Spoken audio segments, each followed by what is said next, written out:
यहाँ क्लिक करके सब्सक्राइब करें और हाँ, बेल आइकन जरूर दबाएं।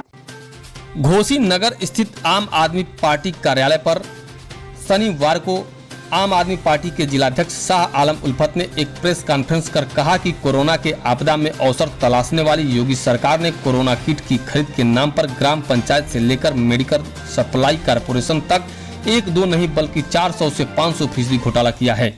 सुल्तानपुर जनपद से योगी सरकार के इस भ्रष्टाचार और घोटाले की कड़ियां खुलनी शुरू हुई थी और आम आदमी पार्टी इन घोटालों पर लगातार नए खुलासे कर रही है। इस भ्रष्टाचार और घोटाले का दायरा 65 जिलों से ज्यादा अर्थात पूरे प्रदेश में फैला हुआ है। कोरोना काल में हुए इस भ्रष्टाचार में ग्राम पंचायत से लेकर मेडिकल सप्लाई कॉरपोरेशन में बैठे योगी के खास अधिकारी शामिल हैं।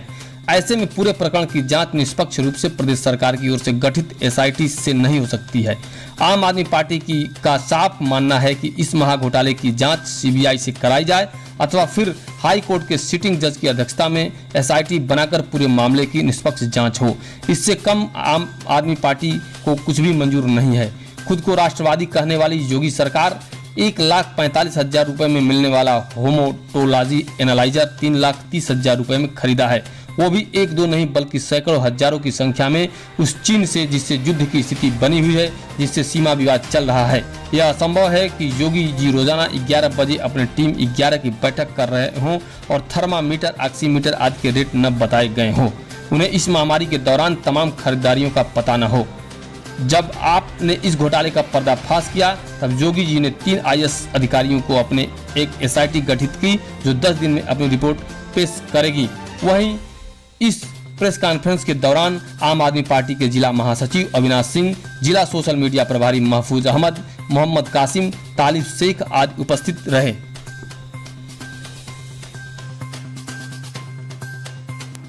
आज उत्तर प्रदेश सरकार जो कि भ्रष्टाचार के नारे को लगा करके सत्ता में आई थी और उसी भ्रष्टाचार में पूरी तरीके से लिप्त है।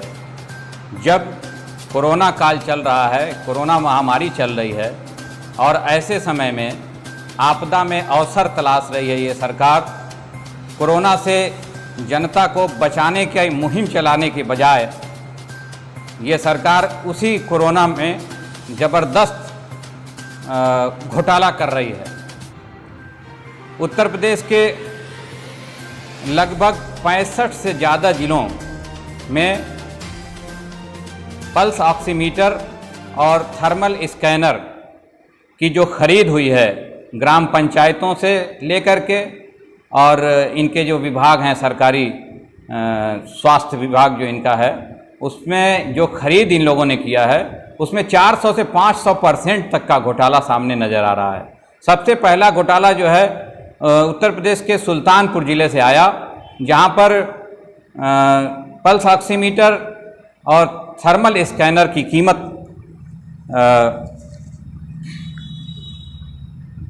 2600 रुपये आनी चाहिए। वहां पे इन लोगों ने भुगतान किया है 9,950 रुपये, जो कि अपने आप में एक बहुत बड़ा घोटाला है। और कोरोना काल में सरकार ने जो ये कदम उठाया है ये बहुत ही निंदनीय है और आम आदमी पार्टी इस पूरे प्रकरण की सीबीआई से जांच की मांग करती है। या तो सीबीआई से जांच आम आदमी ये सरकार करावे, योगी सरकार, या सिटिंग जज की अध्यक्षता में एसआईटी का गठन करके उससे इसकी जांच करावे। स्वास्थ्य से बचने के जितने भी इंस्ट्रूमेंट हैं, जितने भी किट हैं, एनालाइज़र है, एनालाइज़र की खरीद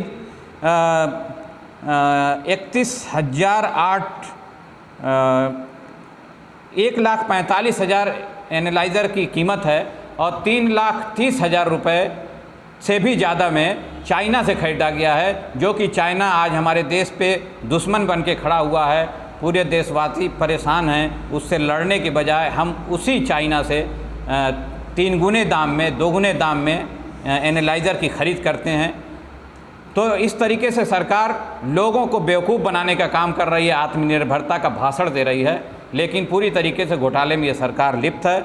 आम आदमी पार्टी आज पूरे उत्तर प्रदेश में, हमारे प्रदेश के प्रभारी संजय सिंह ने पत्र लिख करके सीबीआई जांच की मांग की है और 14 तारीख से जो सत्र शुरू होने जा रहा है राज्यसभा का, उसमें भी इस घोटाले को मजबूती के साथ वो उठाएंगे। निश्चित रूप से जब 65 जिले हैं, उत्तर प्रदेश में 75 जिले ही हैं, 65 जिलों की रिपोर्ट आ चुकी है, तो जाहिर सी बात है कि मऊ में भी अभी हम लोगों को रिपोर्ट नहीं मिल पाई है, लेकिन हर जिलों में 65 जिले में जब ये घोटाला किए हैं तो इसमें कोई वो नहीं है कि यहाँ भी घोटाला नहीं हुआ।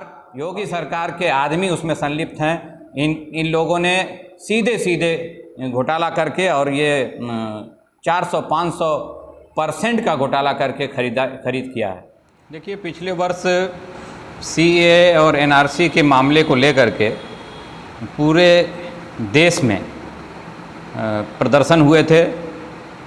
उस प्रदर्शन में, उसी कड़ी में मऊ में भी कुछ लोगों ने प्रदर्शन किया था, जिसमें लगभग 22 लोगों के विरुद्ध जिला प्रशासन द्वारा कार्रवाई की गई थी, मुकदमा किया गया था।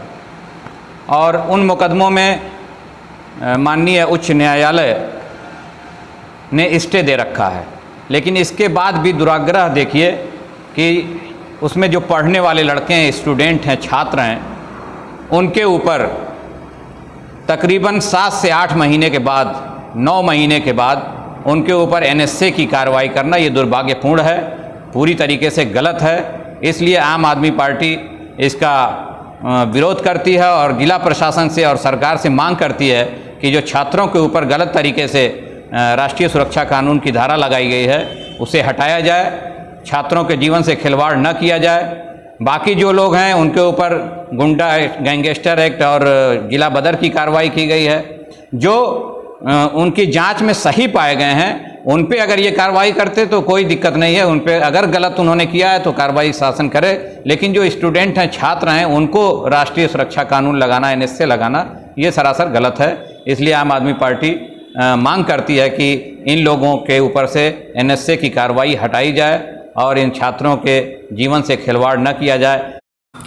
जय हिंद साथियों, मैं आम आदमी पार्टी जिला महासचिव अविनाश सिंह। निश्चित तौर से जो भाजपा सरकार है वो आपदा में जो अवसर ढूंढ रही है वो हर जिलों में ऐसा हुआ है और अधिकांश जिलों की रिपोर्ट आ गई है जहां पे इन लोगों ने घोटाले किए हुए हैं। कुछ ही ज़िले ऐसे हैं जहां पे अभी रिपोर्ट आनी बाकी है और ये भी नहीं, जितने भी इंस्ट्रूमेंट हैं वो 1.5 गुने, 2 गुने, 3 गुने दामों पे खरीदे गए मऊ ज़िले में। निश्चित तौर पे क्योंकि हम लोगों की जो ग्राम पंचायतें हैं जहाँ पे ग्राम विकास अधिकारी और वीडियो के थ्रू जो डिस्ट्रीब्यूशन हुआ है वो मैंने कुछ ग्राम पंचायतों में पता लगाया है। वहाँ पे 4500, 5000, 6000 जैसे वहाँ के जिस हिसाब से प्रधान को डील कर सकें उस हिसाब से वहाँ के ग्राम विकास अधिकारी ने उन्हें डिस्ट्रीब्यूट किया। थर्मल स्कैनर है, उसकी कीमत 1500, 1400, 1300 ऐसे है। तो इस हिसाब से, जिस हिसाब से योगी सरकार ये कर रही है, टोटली हर स्तर पे पहली बात फेल हो गई है। कोरोना पे आप देख लीजिए, कोरोना दुनिया भर के पहले दिल्ली सरकार पे हिट कर रही थी, दिल्ली ये नहीं कर पा रही है, दिल्ली वो नहीं कर पा रही है। आज आप देख रहे हैं कि दिल्ली जो है, पूरा वर्ल्ड जो है दिल्ली का लोहा मान रहा है, इसलिए कि आज वहाँ रिकवरी रेट जो है WHO भी मान चुका है कि विश्व में सबसे ज़्यादा रिकवरी रेट वो दिल्ली का है। हिंदुस्तान के एक्टिव केसें इस समय अप्रॉक्स 20,000 से 8,000 के बीच की रह गई हैं, जो अभी 2-3 दिनों में फिर मामले आने लगे हैं। तो जो दिल्ली पे इन लोगों ने बार बार, अदर स्टेट जहाँ पे भाजपा की गवर्नमेंट चल रही है वो बार बार दिल्ली पे हिट कर रहे थे, तो दिल्ली में तो सारा कुछ कंट्रोल हो गया। लेकिन अभी योगी बाबा जो है उत्तर प्रदेश में अब 3 लाख से ऊपर हम पहुँच गए हैं, लेकिन कहीं भी कोई भी इस तरह का इनका नज़रिया नहीं दिख रहा है जहाँ से वो कोरोना को जो है मतलब रोक सके।